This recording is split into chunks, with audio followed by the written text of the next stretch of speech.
এই মুহূৰ্তত big breaking update. Dabaka গণিপুৰৰ ৰোডত এটা ভয়ংকৰ পথ দুৰ্ঘটনা হৈছে।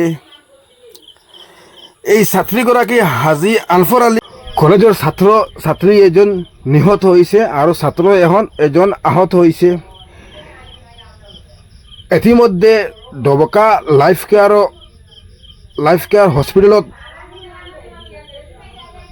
ভৰ্তি কৰা হৈছে আৰু লাইফ কেয়াৰ হস্পিটেলত চিকিৎসা কৰা হৈছে। আপোনালোকে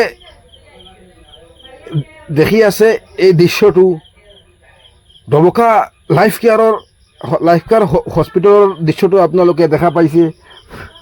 আৰু ভিডিঅ'টো আপোনালোকে যিমান পাৰিব সিমানলৈকে শ্বেয়াৰ কৰিব।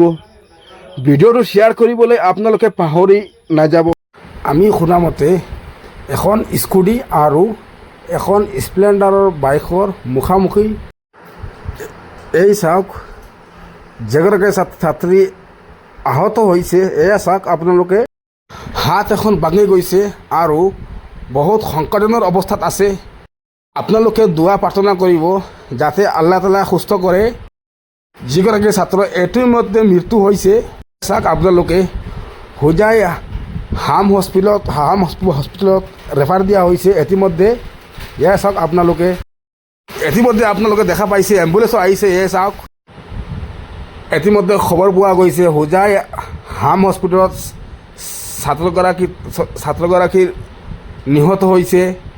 এয়া চাওক আপোনালোকে, ডবকা লাইফ কেয়াৰৰ পৰা লৈ যোৱা হৈছে। ডবকা হাজী আনফৰ আলী কলেজৰ এজন ছাত্ৰ আৰু এজন ছাত্ৰী, দুজনৰ মাজত এজন আহত হৈছে আৰু এজন নিহত হৈছে। যি ছাত্ৰগৰাকী আছিল সেই নিহত হৈছে, আৰু ছাত্ৰীগৰাকী যিজন আহিছিল সি আহত হৈছে। আপোনালোকে যিমান পাৰে সিমানকৈ ভিডিঅ'টো শ্বেয়াৰ কৰিব। নিউজ দ্য ৰিপৰ্ট, আকাশী।